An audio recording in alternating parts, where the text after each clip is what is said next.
So the two decided to have an Ed hug, then Cole casually picked up a gun and went to town, turning the last of the pursuers into toast. Before long, they drove to safety. The car exploded, and Ed's first experience was something Cole would never forget. Meanwhile, the mob boss was about to throw a fit, looking at this bunch of losers, wishing he could gather the Avengers. So he issued a bounty: whoever captures Cole gets a cool million. He's quite the double dealer himself. If he can't get the password, his supplier won't be. So capturing Cole was his only shot at redemption. He couldn't afford to mess this up.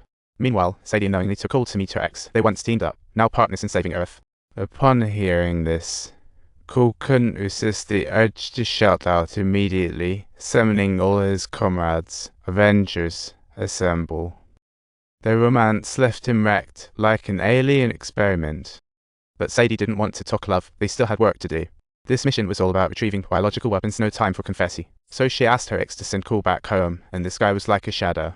The guy told Cole dating Sadie is the safest bet. Just as Cole wondered why he was still alive, gunshots rang out, and Falcon appeared, leaving Cole dumbfounded. I just casually shouted assemble, and you actually showed up. I checked the photo, and yeah, these are definitely the folks we're looking for. Without further ado, they were set to take him away. Falcon was confused. It's a kidnapping. Why are you two so chill, arguing like it's a family dinner? He sarcastically claimed to be a pro-bounty hunter, telling them to maintain a little respect. This guy seemed to carry a hint of frustration, much like Falcon. Here he was, wielding a gun that could kill, yet these two were only flirting with each other, leaving him speechless. This guy didn't want to hear love stories. He just wanted to deliver this duo of dimwits to the boss and snag that million. Being linked to Captain America wasn't exclusive to Falcon. Easton calmly told Cole to toss the guy out. Then he slapped metal tags on them. Don't behave. Just twist the ring, and 5,000 volts will turn you into Electric Man. These bounty hunters never thought they'd end up as the punchline one day. Thus Falcon crashed into Easton, shattering him to bits. You got to commend the guy for his drive to become the new Captain America. Such self-sabotaging tactics happening, the two turned beet red, but quickly grabbed the guns and shock devices, and managed to squeeze the delivery location out of Falcon. Then Cole was brought before the mob as prey, and said his mission was to retrieve the biological weapons. Bringing Cole now means $1 million and some free, so I could talk about a win-win, though poor Cole was a bit tortured. This whole deal was beyond negotiation for him. The boss had some pride and offered Cole a chance at life for a password, while Sadie turned out to be a secret tax officer. But he didn't know the password. Someone had long emptied the intel. Now it was a Hail Mary situation, and they were set to head back to base.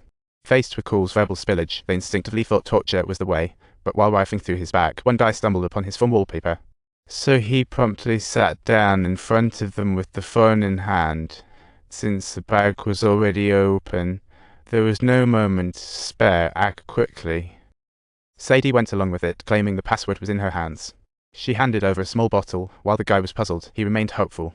But because he was surrounded by many people and was daring, he poured out the contents with some hesitation, yet the result was that he gained strength. It was truly incredible and beyond belief. Following all the turmoil of the past few days, Cole's power level soared dramatically, whereas the formidable Sadie was savagely stabbed in the waist. What an unexpected turn of events, indeed. Cole couldn't stand even a little injury. Arguing was cool, but don't mess with my woman, step her, and it's game on.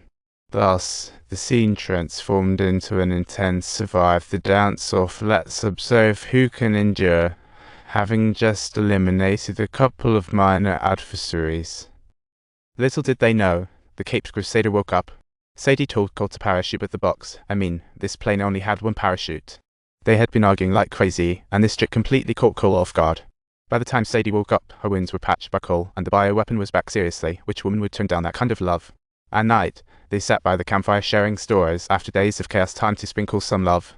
If audiences wanted fights, they'd watch Captain America. Next day, Cole collected firewood at the beach, Sadie blissful.